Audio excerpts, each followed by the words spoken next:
আহ, ঠিক আছে, গুড নুন সবাইকে। আমাদের ক্লাস শুরু করতে যাচ্ছি আমরা তোমাদের environmental pollution and control and কন্ট্রোলে। তো এই সাবজেক্টটা তোমাদের সাথে এই সেমিস্টারে আমি নিচ্ছি। তো চলো আমরা প্রথমে সিলেবাসটা আগে দেখে আসি। আমি একটা স্ক্রিন শেয়ার করছি, তোমরা দেখবে। যদি কোনো অস্পষ্টতা থাকে সেটা আমাকে জানাবে। সম্ভবত তোমরা তোমাদের স্ক্রিনে কিছু দেখতে পাচ্ছ, দেখা যাচ্ছে? জি স্যার, দেখা যাচ্ছে। আচ্ছা, জি স্যার। প্রথমত যেটা দেখা যাচ্ছে সেটা হচ্ছে তোমাদের syllabus, environmental pollution and its control. এই যে সিলেবাসটা টিএক্স 4205 সিলেবাসের ক্রেডিটে কোডের। তো আমরা দেখি প্রথমে আমাদেরকে কি কি পড়তে হবে সেগুলো জেনে নেই। যেমন আমাদের পলিউশন সম্পর্কে অবশ্যই পড়তে হবে। So first of all water pollution, air pollution and water treatment সম্পর্কে পড়তে হবে। এখানে শুধু ওয়াটার এয়ারই না, আরো কিছু যুক্ত হবে।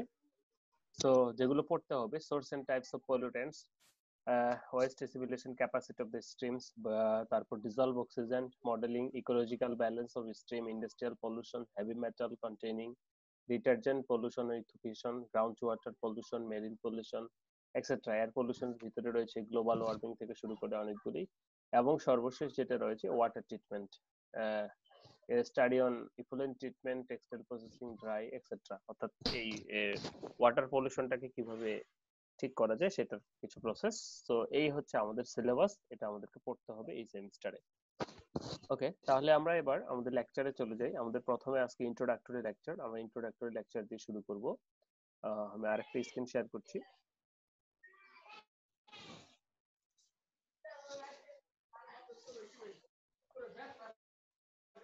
হ্যাঁ, তোমরা হয়তো দেখতে পাচ্ছ। ওকে, জি স্যার। তোমাদের মাইক্রোফোন গুলো বন্ধ রাখো। যদি কোনো প্রবলেম হয়, কোনো জিজ্ঞাসা থাকে, মাইক্রোফোনটা অন করে আমার সাথে কথা বলবে। ওকে।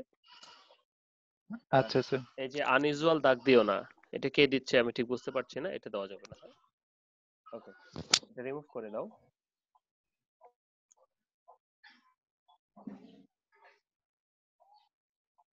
ওকে, আমি ক্লিয়ার করে দিলাম।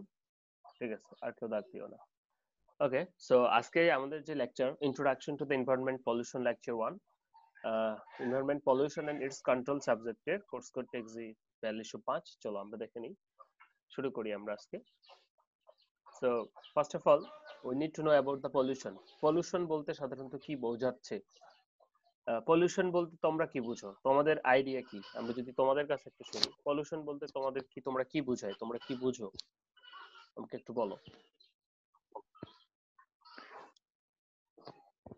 স্যার, ওইটা বলতে যে পরিবেশের কোনো দূষণগুলো, দূষণ তো বটেই। দেখো মানে আমরা যদি পরিবেশের যে স্বাভাবিক যে ভারসাম্যগুলো হ্যাঁ, আছে, সেটা মানে যদি স্বাভাবিক যে সিস্টেমগুলা, সেই হুম, সিস্টেমে যদি কোনো রকম প্রবলেম হয় সেটাকে হুম, তখন পলিউশন বলে। ওকে, যে ঠিকই আছে তোমার কনসেপ্ট, যে pollution, the word pollution comes from the Latin word pollute, that simply means the contamination. Pollution is the introduction of harmful materials, contamination into the environment that causes adverse change. হ্যাঁ, বলা হচ্ছে পরিবেশে সবকিছুর একটা balance বা সাম্যাবস্থা আছে। এখানে যখনই কোনো হার্মফুল ম্যাটেরিয়াল বা কোনো পৃথিবীতে পরিবেশে আছে সেটার পরিমাণও, অর্থাৎ প্রকৃতিতে বিরাজমান এমন পরিমাণও যখন বেড়ে যায়, অর্থাৎ একটা রেটের, একটা হারের বেশি হয়ে যায়, তখন যে অ্যাডভার্স ইফেক্ট গুলো সৃষ্টি হয় সেটাকে আমরা আসলে পলিউশন বলছি। যেমন হার্মফুল ম্যাটেরিয়ালস, বাইরে থেকে কোনো কিছু হার্মফুল ম্যাটেরিয়াল যদি আমরা পলিথিন ফেলছি কোথায়, পানিতে মাটিতে ফেলছি, সেটা কিন্তু ডিজলভ হচ্ছে না, পচে যাচ্ছে না, সেটা বায়োডিগ্রেডেবল না। এটা যেমন হতে পারে, যেমন তেমনি আমাদের বায়ুমণ্ডলে কিন্তু কার্বন ডাই অক্সাইড আছে। আমার ভয়েস কি clear? Okay, G sir.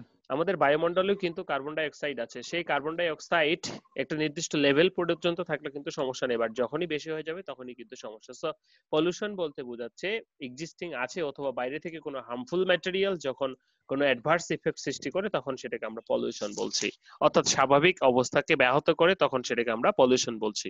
Okay, so this contamination in air, water, lands and destroying the ecosystem of the environment, and pollution is a horrible threat to the sustainability of the environment. তো এনভায়রনমেন্টে টিকে থাকার জন্য এই পলিউশনটা, this is much more হরিবল, ভয়ানক একটা অবস্থা। So এই pollution নিয়ে আজকের সমাজ, আজকের পৃথিবী সবাই আসলে উদ্বিগ্ন।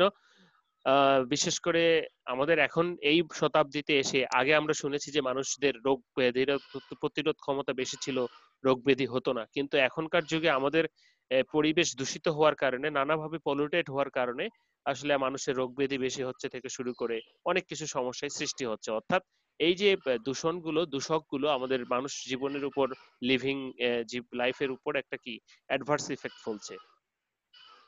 তো সহজ কথা এখন যদি আসি এনভায়রনমেন্ট পলিউশন, তাহলে কি এনভায়রনমেন্ট মানে কি? পরিবেশের ভারসাম্য যখন নষ্ট হবে তখনই সেটা এনভায়রনমেন্ট পলিউশন। সো সংজ্ঞাতে যদি আমরা একটু দেখি, দেখো, environment pollution is defined as the contamination of the physical and biological components of the earth. Contamination মানে দূষিত হবে কি physical and biological components of পৃথিবীর ফিজিক্যাল এবং বায়োলজিক্যাল কম্পোনেন্টস গুলি অ্যাটমসফিয়ার সিস্টেম সাথে, to such an extent that normal environment processes are adversely affected, যাতে কিনা নরমাল পরিবেশটা কি হচ্ছে, অ্যাডভার্সলি অ্যাফেক্টেড হচ্ছে, অর্থাৎ কোনো ফলাফল সৃষ্টি হচ্ছে উল্টোপাল্টা। মনে করো পানিতে ইয়ের পরিমাণ বেশি হয়ে গেছে, যে নোংরা বর্জ্যের পরিমাণ বেশি হয়ে গেছে, পানিতে অক্সিজেনের পরিমাণ কমে গেছে, পানি মাছ মরা শুরু হয়ে গেছে। হ্যাঁ, okay, environment pollution is the G process of sir. making land, water, air, or other parts of the environment dirty and not safe for suitable to use. And this can be done through the introduction of a contaminant into a natural environment. অর্থাৎ যে কোনো প্রকার অপদ্রব্যের প্রবেশ বা contaminant, দূষক পদার্থের প্রবেশই হচ্ছে যখন তারা আমাদের অ্যাডভার্স ইফেক্ট ফেলছে আমাদের লাইফের উপর, পৃথিবীর উপর, পরিবেশের উপর, তখনই সেটাকে আমরা বলতেছি পলিউশন এবং এনভায়রনমেন্ট পলিউশন।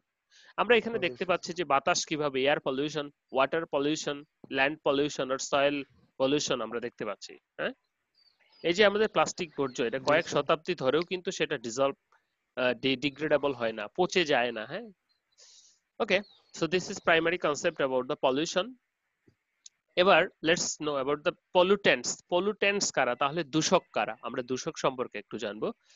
দেখি যে pollutants are the G contaminants sir. that get introduced into the natural environment beyond the permit limits and causes the deleterious effect of inhabitants in visible eye। দেখো, pollutants মানে বাংলায় হচ্ছে দূষক, যারা দূষণ ঘটায়, দূষিত করবে।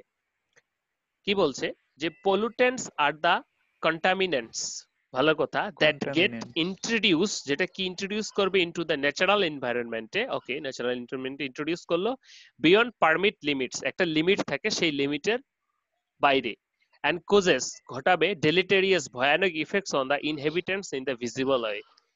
ইফেক্টসটা ঘটাবে কোথায়? ইনহ্যাবিটেন্টস, সেখানে বসবাসকারী জীবজন্তু, গাছপালা, যত জীবন আছে সবগুলোর উপর, ইন এ ভিজিবল ওয়ে, এবং সেটা অবশ্যই দেখা যাবে। আজকের যে করোনা ভাইরাস, অবশ্যই আমরা বলতে পারি যে এটাও একটা আমাদের এনভায়রনমেন্ট পলিউশনের অ্যাডভার্স এফেক্ট। হ্যাঁ, আমরা কিছুদিন আগে একটা একটা নিউজ দেখছিলাম, জানি না নিউজটা কতখানি সত্য বা মিথ্যা, যে পোলার আইস ক্যাপ গুলো যদি আমাদের গলে যায় তাহলে যেটা হচ্ছে, সেখান থেকে যে কিছুদিন আগেই সংবাদপত্রে আসলো যে রক্তের ছোপ বেরিয়ে আসতেছে বা ইত্যাদি ইত্যাদি। অর্থাৎ বহু বছর আগে এই সমস্ত ভাইরাস, ব্যাকটেরিয়া সবকিছু কিন্তু চাপা পড়ে গিয়েছিল। তো গ্লোবাল ওয়ার্মিং এর কারণে আমাদের যখন পরিবেশে কার্বন ডাই অক্সাইডের পরিমাণ বেড়ে গেল, তখন কি এই সমস্ত গলা শুরু হলো বরফগুলি। তো বরফগুলি গলে গেলে কি হবে? মেরুর উচ্চতা বৃদ্ধি পাবে, পানির উচ্চতা, মেরুর বরফ গলে যাবে, যার পানির ফলে, উচ্চতা। হ্যাঁ, বরফে যদি কোনো ভাইরাস ব্যাকটেরিয়া থেকে থাকে তাহলে সেগুলো বেরিয়ে আসবে। তো এরকমই কিছু না কিছু তো হচ্ছে। আমাদের ডে বাই ডে পরিবেশ কিন্তু নষ্ট হচ্ছে, বনভূমির পরিমাণ কমে যাচ্ছে।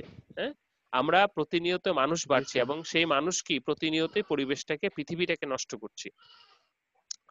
So a pollutant is a substance or energy, সেটা কিন্তু এনার্জিও হতে পারে। হ্যাঁ, মনে করো তাপমাত্রা বেড়ে গেছে, তাপ, এটা দিস এনার্জি, বাট যখন এটা সহনীয় এনার্জি। মাত্রার চেয়ে বেশি হয়ে যাবে তখন কি আমাদের ক্ষতির কারণ হয়ে দাঁড়াবে। যে দিস ইজ, এই যে একই কথা, যে পারমিট লিমিটস, যখন লিমিট অতিক্রম করবে তখন সেটা কি একটা অ্যাডভার্স ইফেক্ট পারমিটেড। ফেলবে, ভিজিবল এতে অ্যাডভার্স ইফেক্ট ফেলবে যারা বসবাসকারী তাদের উপর। মনে করো এখন টেম্পারেচার বেড়ে গেল, হ্যাঁ, 60 ডিগ্রি সব সময় থাকছে, তাহলে কি আমরা বাঁচতে পারবো? বা আমাদের জীবন ধারণ তো কঠিন হয়ে যাবে, তখন আমাদের আবার অভিযোজিত হতে হবে। হ্যাঁ, বা অনেকেই মারা যাব। হ্যাঁ, অনেক সমস্যা দেখা দিবে।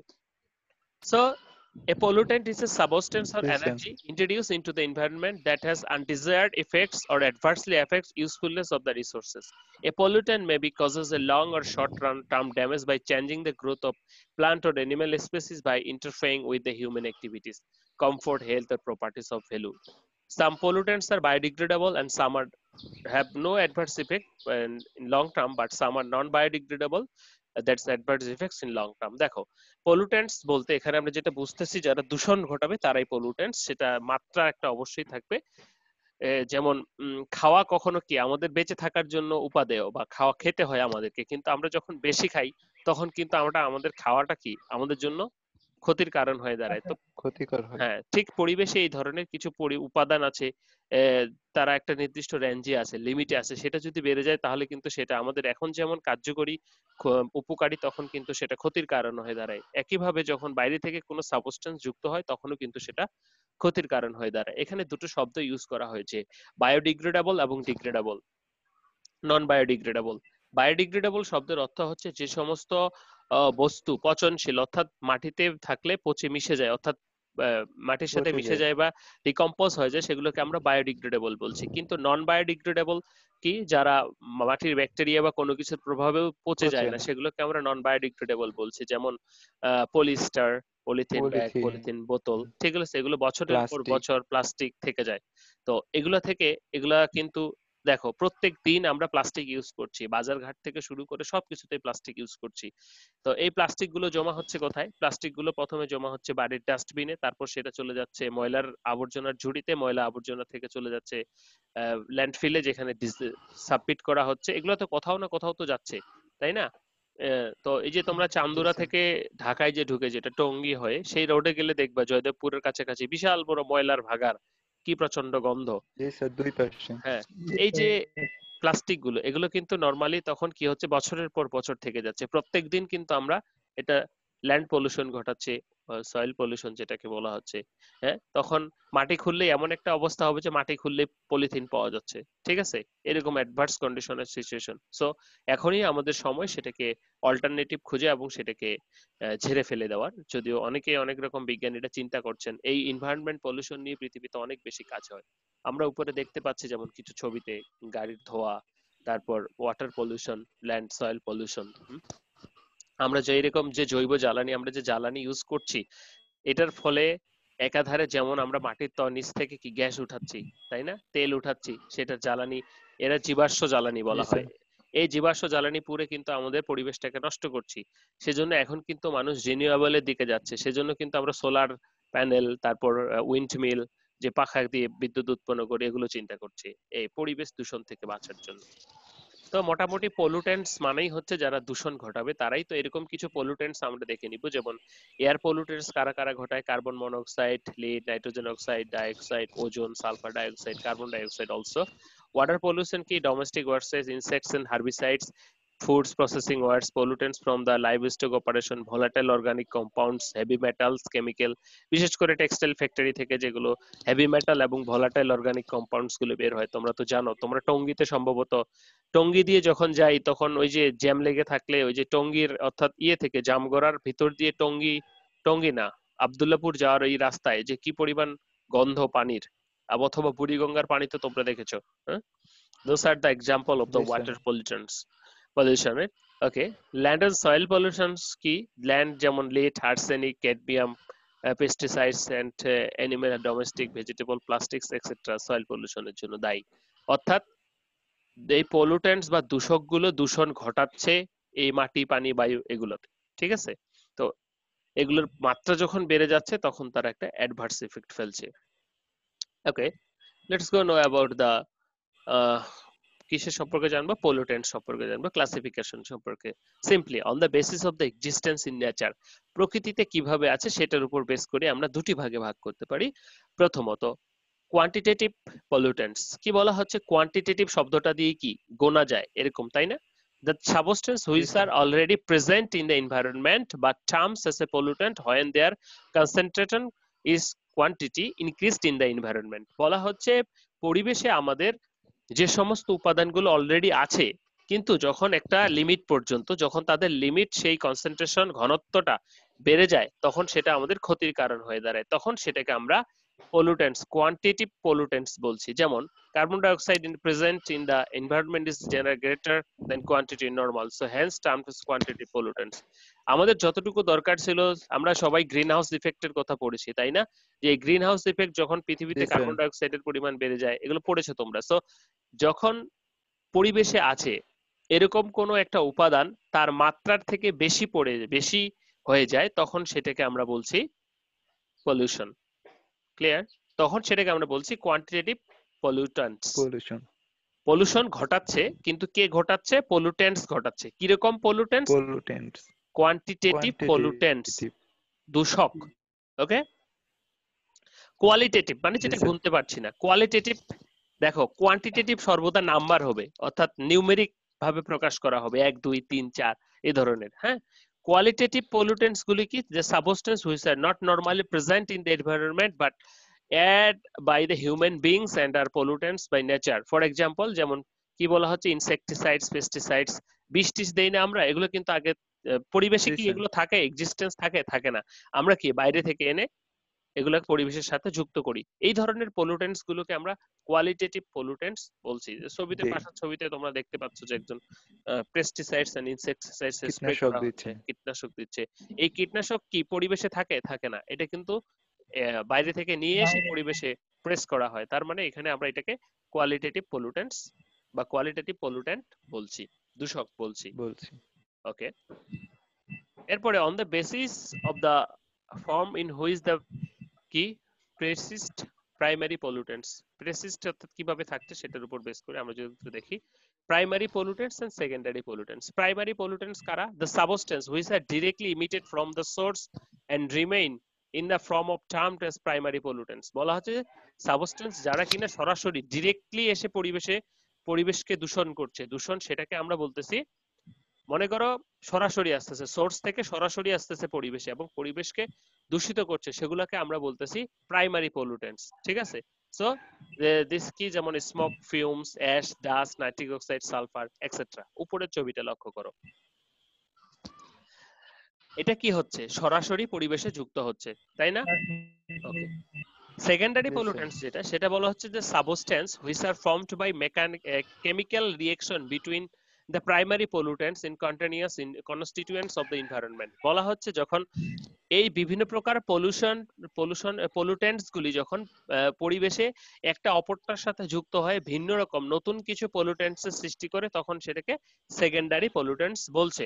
যেমন কি বলা হচ্ছে, যেমন এক্সাম্পল স্মোক, ওজোন, সালফার, তারপর ট্রাইঅক্সাইড, নাইট্রোজেন ডাইঅক্সাইড এটসেট্রা। যেমন স্মোক কি, স্মোক তো এমনি এমনি তৈরি হবে না, ঠিক আছে? এর সাথে ধোঁয়া যুক্ত হবে, জলীয় বাষ্প যুক্ত হবে, আরো কিছু যুক্ত হয়ে এই সাধারণত স্মোকটা তৈরি করবে, তাই না?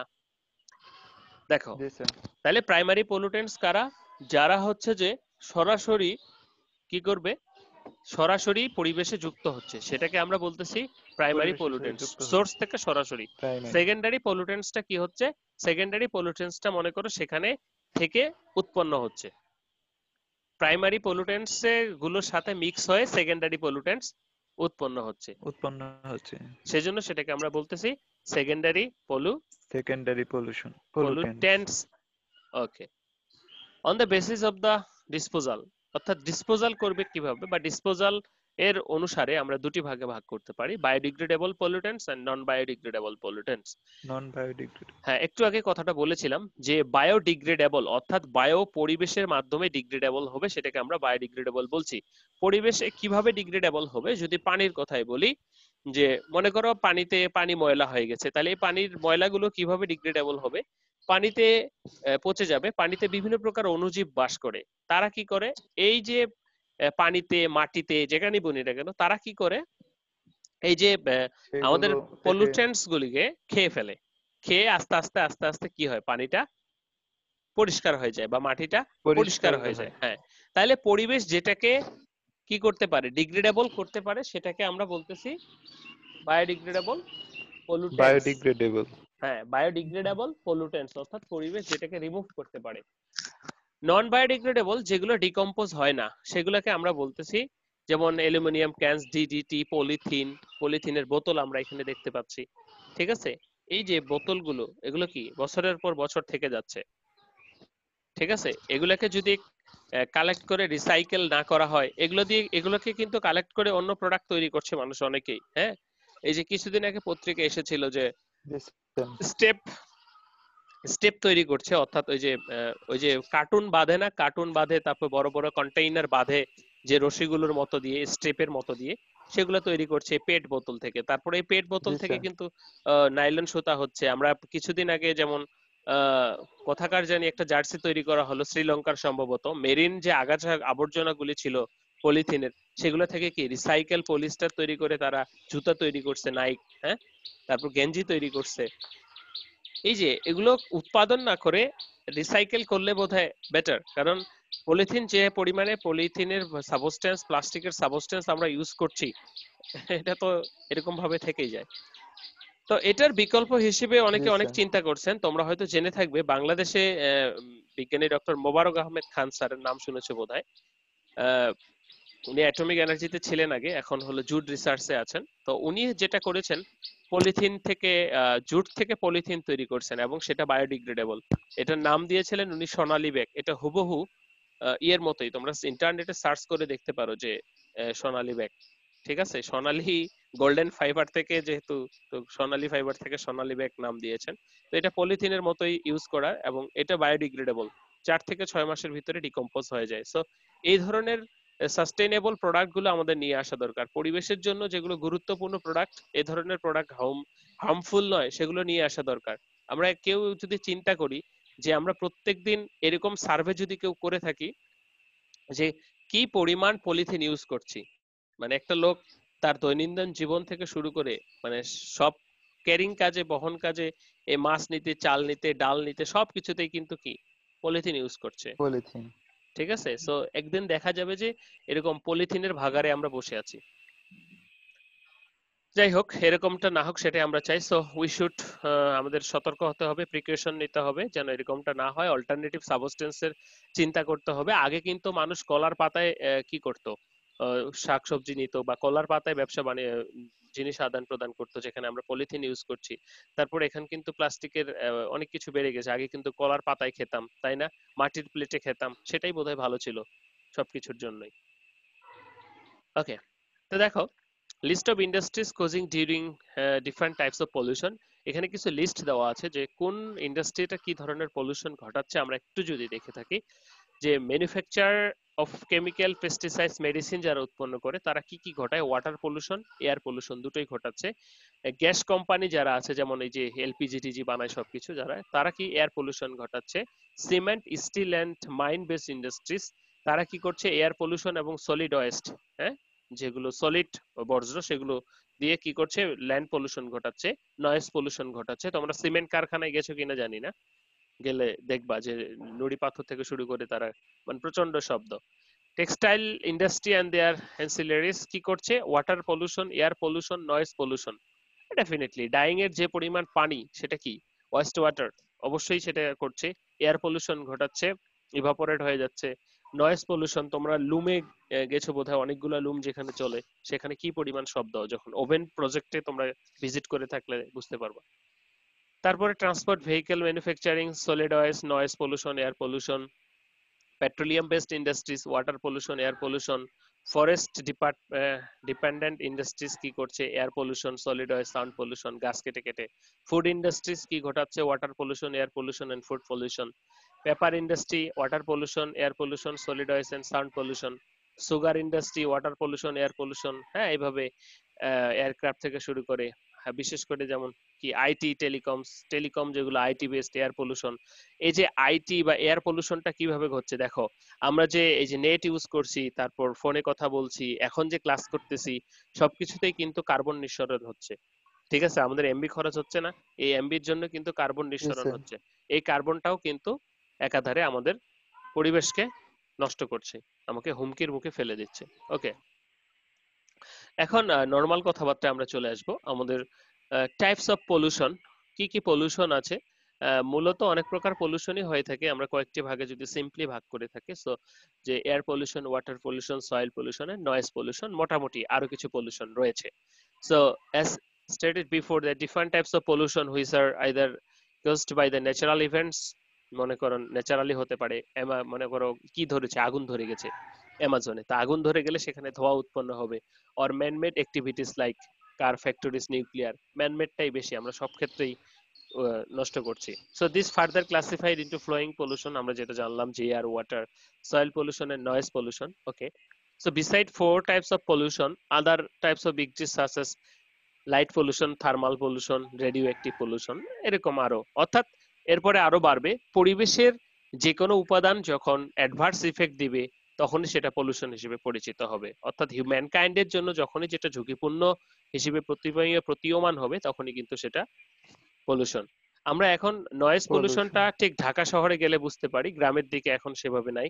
যে কি পরিমাণ শব্দ, প্যাঁ পু থেকে তুমি যদি চোখ কান বন্ধ করে থাকো, কান দিয়ে শুধু শুধু শোনো দাঁড়িয়ে ফ্লাইওভারের উপরে তাহলে, বা ফুটপাথ ওভারব্রিজের উপরে, তাহলে তুমি বুঝতে পারবে যে কি পরিমাণ শব্দ। Okay, so at first let to know about the air pollution. আমাদের খুব কমন একটা কথা যে এয়ার পলিউশন, বাতাস যখন দূষিত হবে, বাতাসের যে মাত্রাগুলি আছে সেই মাত্রাগুলি যখন এক্সিড করে যাবে এলিমেন্টস এর মাত্রাগুলি, তখন আসলে সেটাকে পলিউশন বলছে। সো এয়ার পলিউশন কি, যে air pollution refers the release of harmful contaminants, যেমন chemical, toxic gas, particulates, biological molecules etc. and into the earth's atmosphere, যখন এই অ্যাটমসফিয়ারে আমরা ছেড়ে দিচ্ছি। these contaminants are quite detrimental and some cases of poses serious health issue and some cases that contribute to air pollution. কি burning fossil fuel, প্রথমত fossil fuel যেটা আমরা use করছি, আমাদের এই যে যেগুলো ফুয়েল তেল পাচ্ছি আমরা আজকাল, যে গ্যাসগুলি পাচ্ছি আমরা আজকাল, ন্যাচারাল বা প্রাকৃতিক গ্যাস, এগুলো কিন্তু কিভাবে সৃষ্টি হয়েছে? হাজার হাজার বছর আগে মানব সভ্যতা বা এরকম জীব সভ্যতা যখন কি হয়েছে, মাটির নিচে চাপা পড়ে গেছে, তখন তাদের থেকে সাধারণত জীবাশ্ম জ্বালানি, এই জীবাশ্ম জ্বালানি গুলো সৃষ্টি হয়েছে। ঠিক আছে, তো এগুলো আমরা পড়তেছি। তারপর কি মাইনিং অপারেশন যেগুলো হচ্ছে, মাইন ফুটাচ্ছি, exhaust gas from industries and factory থেকে। তো এই যে সমস্যাগুলি এই কারণে হচ্ছে, এই এর কি কি রিস্ক করছে আমরা যদি একটু দেখি, যে increase risk for respiratory and illness and the cardiovascular problem, শ্বাসযন্ত্রের সমস্যার সৃষ্টি করছে। এখন কিন্তু আগের থেকে মানুষ বেশি হাঁপানি রোগে ভোগে, একটা জিনিস লক্ষ্য করবা। হ্যাঁ, অনেকেরই দেখি এখন শ্বাসকষ্ট, ঠিক আছে, শ্বাস নিতে পারছে না। বিশেষ করে করোনা কালে তো কি এমনিতেই শ্বাস নিতে পারছে না, এরপরে যদি আমরা পিওর অক্সিজেন না পাই তাহলে তো অবস্থাই খারাপ।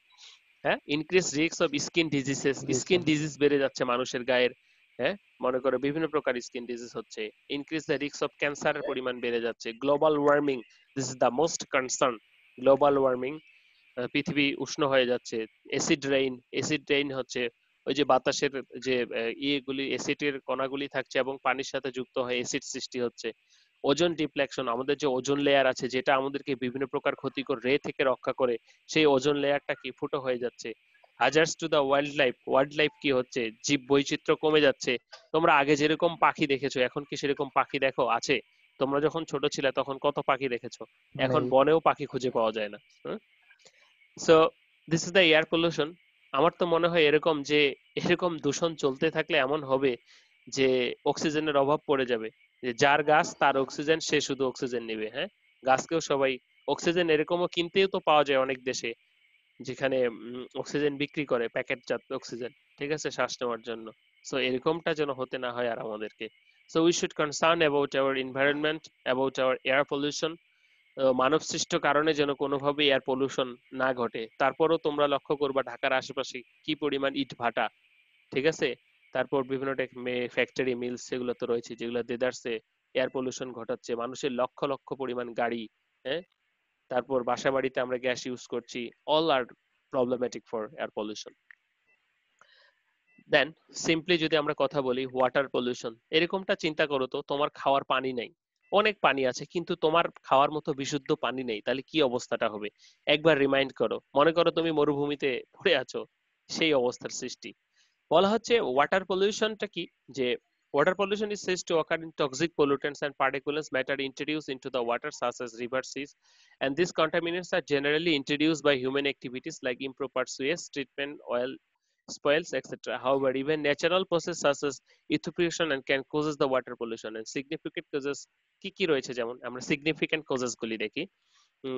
সরি, সিগনিফিক্যান্ট কজেস গুলি দেখি যদি, dumping solid waste in water bodies, এই যে প্রথম এই পাশের ছবিটাতে আমরা দেখতে পাচ্ছি, এখানে ছবিটাতে দেখতে পাচ্ছি।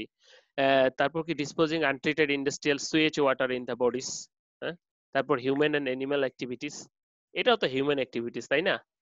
তারপরে বলা হচ্ছে যে human animal activities, agriculture run off containing pesticides and fertilizers, as like as fertilizer যখন আমরা দিচ্ছি, এছাড়াও মনে করো যে আমাদের অনেক সময় কি হয় যে তেলের ট্যাঙ্কার বাষ্পীভূত হয়ে যায়, হ্যাঁ, সমুদ্রে আনতে আনতে তখন সেই হিউজ পরিমাণ তেল কি করে আমাদের ইয়ের উপরে ভেসে থাকে, সমুদ্রের উপরে পানির উপরে ভেসে থাকে। সমুদ্রের হ্যাঁ, উপরে। যেটা কিন্তু আমাদের পানিকে ঘটাচ্ছে, বিশেষ করে আমাদের টেক্সটাইল ইন্ডাস্ট্রি থেকে শুধু নয়, বিশেষ করে অল প্রসেসিং ইন্ডাস্ট্রি থেকে যে ওয়েস্ট ওয়াটারটা বের হচ্ছে সেটা কিন্তু আমাদের পরিবেশে এরকম করে ছেড়ে দেওয়ার কথা ছিল, যে ট্রিটমেন্ট করে একটা গ্রেডে নিয়ে গিয়ে ছেড়ে দেওয়ার কথা ছিল। বাইরের দেশে কিন্তু এরকমই করে যে এই প্রসেস ওয়াটারটাকে প্রসেসিং করে তারপর এনভায়রনমেন্ট ফ্রেন্ডলি করে তারপর ছেড়ে দেওয়া হয়, কিন্তু আমাদের দেশে উল্টোটা করা হয়, পুরোটাই ছেড়ে দেওয়া হয়। যদিও ইটিপি আছে সবার, হ্যাঁ, ডাইরেক্টলি। ইটিপি চলা মানে চালায় না, অনেক ফ্যাক্টরি আছে যারা ইটিপি চালায় না, এরাই আসলে সমাজের এখন শত্রু, ঠিক আছে? তো এরকম দিন না আসুক যে আমাদের খাওয়ার মতো পানযোগ্য পানি নেই। ম্যাক্সিমাম কিছু কিছু ফ্যাক্টরি ইন্ডাস্ট্রি আবার কি করতেছে, তারা মনে করো আমাদের এই পৃথিবীটা কি, এই পৃথিবীটা একটা ফিল্টার, তাই না? তো এই ফিল্টারের মাধ্যমে জি আমরা কি স্যার। করতে পারি, তো এই ফিল্টারে আমরা যেটা করতে পারি যে এই ফিল্টারে যেটা হয়, আমাদের যতই পানি টানি হোক না কেন সেটা আসলে পরিষ্কার পরিশ্রুত হয়ে যায়। এখনো এই ফিল্টারটা কাজ করে, উপরওয়ালার অসীম কুদরত। কিছু কিছু টেক্সটাইল ফ্যাক্টরি আছে যারা এরকম 1000 মিটার 1000 ফিট গর্ত করছে, গর্ত করে টেক্সটাইল ওয়াস্ট ওয়াটারটাকে এখানে ডাম্প করছে। আলটিমেট কি হচ্ছে দেখো, প্রথমে কিন্তু উপরে ছাড়তো, উপরে ছাড়লে কি হবে, শুধুমাত্র উপরেই পড়বে, সেটা এই লেয়ারের মাধ্যমে আস্তে আস্তে শুষে শুষে গিয়ে পানিটা পরিশ্রুত হবে। তখন আমরা কি করছি, নলকূপ থেকে ভালো পানি উঠাচ্ছি। নিচে কিন্তু পড়বে। এখন যদি এরকম করে তাহলে কি প্রত্যেকটা লেয়ারে লেয়ারে কি হবে, প্রত্যেকটা লেয়ারে লেয়ারে কি ওয়েস্ট ওয়াটারটা প্রবেশ করছে। তো দুদিন পর তো এরকম থেকে দেখা যাবে। যাবে যে এখানে একটা নলকূপ পাতাইলাম, আমি নলকূপ বসাইলাম, এখান থেকে পানি বেরোচ্ছে, পচা পানি বেরোচ্ছে। এরকমটা হওয়াটা কিন্তু অস্বাভাবিক নয়, কারণ কি নিচেও তো চলে গেছে, জি স্যার। ঠিক আছে? So we should careful about it. Okay, so এটা কিভাবে কি কি সমস্যার সৃষ্টি করে, ইকোসিস্টেমটা নষ্ট করে দেয় আসলে আলটিমেট। হ্যাঁ, যে দেখো, আগে নর্মালি বলি যে আগে কি পরিমাণ মাছ পাওয়া যেত, এখন কিন্তু সেই পরিমাণ মাছ পাওয়া যায় না। হ্যাঁ, একুয়াটিক লাইফ, মেরিন লাইফ যেটা, সেটা কিন্তু নষ্ট হয়ে যাচ্ছে। যে আগে আমরা কি দুদিন আগে খবরে দেখলাম যে লকডাউনের কারণে স্বস্তি ফিরে এসেছে সাগরে, লাল কাঁকড়া দেখা যাচ্ছে, ডলফিন জি দেখা স্যার। যাচ্ছে। হ্যাঁ, সো এই যে হিউম্যান অ্যাক্টিভিটিস এর কারণে এই যে সমস্যাগুলো সৃষ্টি হচ্ছে।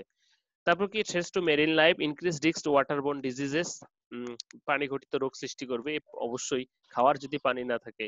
Increase toxic chemical such as mercury in the water bodies. দেখো, ক্রোমিয়াম থেকে শুরু করে যে সমস্ত সাবস্টেন্স গুলি পানিতে ছাড়ছি, সেই পানিতে, সেই পানির মাছ আমরা খাচ্ছি, সেই পানিতে চাষ করা ধান আমরা চাল খাচ্ছি, সেই পানিতে চাষ করা সবজি কিন্তু আমরা খাচ্ছি।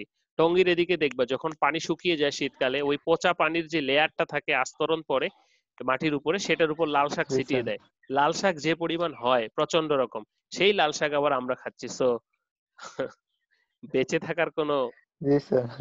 This is this is the effect of the water pollution. সেটা থেকে অবশ্যই আমাদের বিশেষ করে টেক্সটাইল ফ্যাক্টরিতে 1 কেজি কটন প্রসেসিং করতে প্রায় 150 থেকে 300 লিটার পানির পর্যন্ত মতো লাগে। সো এই যে হিউজ অ্যামাউন্ট অফ ওয়াটারটা আমরা ইউজ করছি, দিস ইজ সো, বিভিন্ন কান্ট্রিতে কিন্তু এই ধরনের ডাইং ফ্যাক্টরি আর বসাচ্ছে না, কারণ এই যে huge amount of environment pollution. But আমাদের মতো কান্ট্রিতে যাই হোক, আমাদের প্রিকশন নিতে হবে যেন এই ধরনের পানিগুলোকে সঠিক ট্রিটমেন্ট করে ছাড়া হয়। ওকে, এই ছিল ওয়াটার পলিউশনের কথা। এরপর যদি আমরা চলে আসি যে সয়েল পলিউশনের কথা, যে সয়েল পলিউশন আমরা বুঝতে পারছি যে আমাদের ভূমি যেটা মাটি আছে সেটাকে সয়েল কন্টামিনেটেড হচ্ছে। যে soil pollution also called the soil contamination refers to the degradation of land due to the presence of the chemical on the other man-made substance in that soil. The genetic substance are after natural composition and negatively, দেখো এখানে অনেকগুলো কথা, যেমন কি করা হচ্ছে যে improper industrial waste deposition. দেখো ভাই, আমরা তোমরা জেনে থাকবে বোধহয়, আমরা যখন ইয়েতে ইউজ করে থাকি, ইটিপি প্লান্টেও কিন্তু স্লাজ উৎপন্ন হয়, অর্থাৎ যে নোংরা বস্তুগুলি আছে সেগুলো একখানে যুক্ত হয়ে যায়। তো সেই স্লাজকেও কিন্তু প্রসেস করতে হয়, বা সেটা যদি প্রসেস না করে এরকম করে ডাম্প করি তাহলে কিন্তু বিপদ। অয়েল স্পিল, পানিতে মাটিতে যদি তেল পড়ে সেই তেলটা কোথায় যাবে, অ্যাসিড রেইন, হ্যাঁ, এয়ার পলিউশনের কারণে।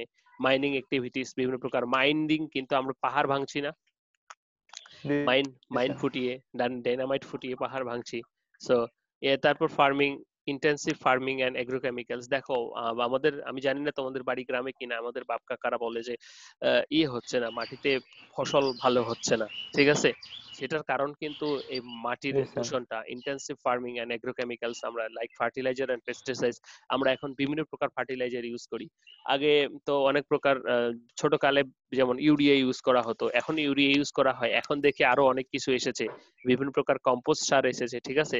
এগুলো যদিও বায়োডিগ্রেডেবল না।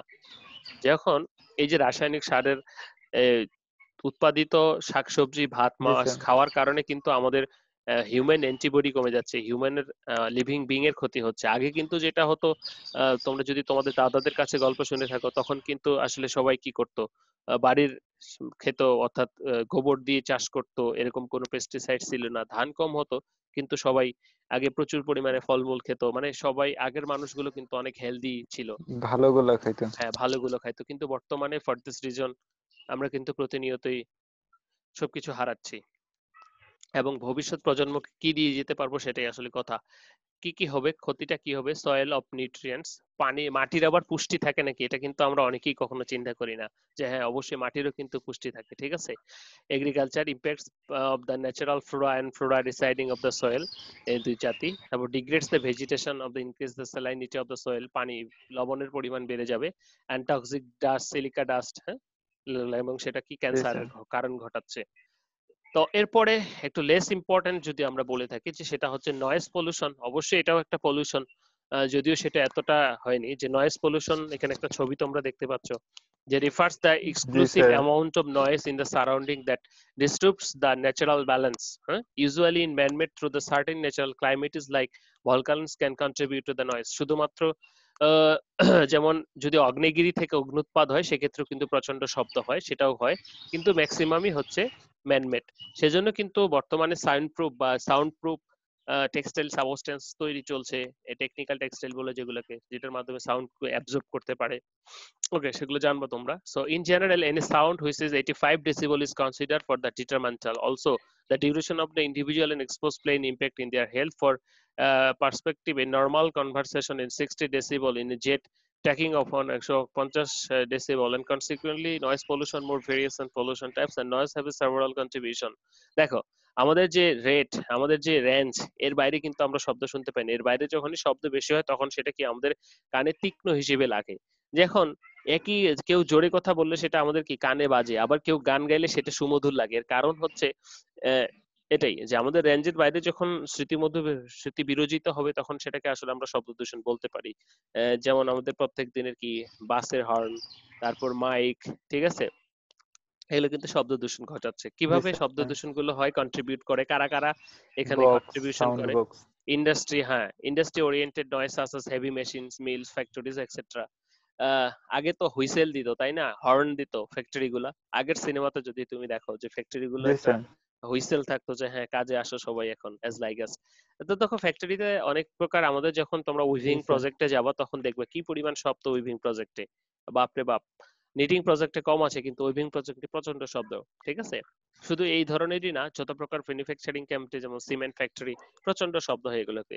ট্রান্সপোর্টেশন নয়েজ ফ্রম ভেহিকেলস, এয়ারপ্লেনস, তারপর কি আমাদের যে উড়োজাহাজ রয়েছে, বিভিন্ন প্রকার যাতায়াতের জন্য ভেহিকেলস রয়েছে, গাড়ি টাড়ি যা আছে, সবগুলো থেকেই কিন্তু নয়েজ পলিউশন হচ্ছে।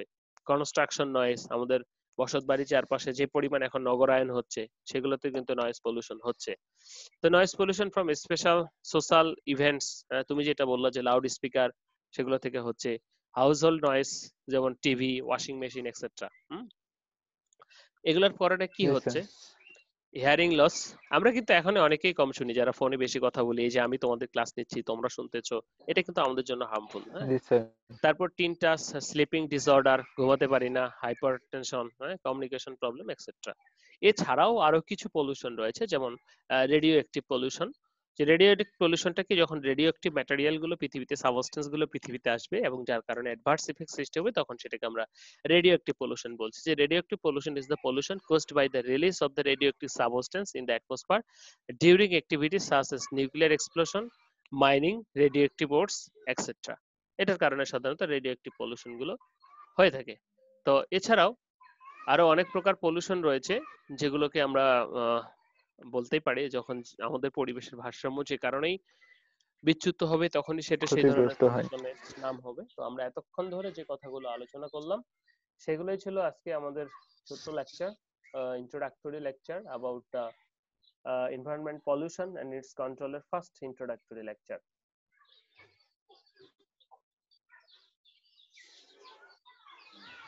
Yes, sir.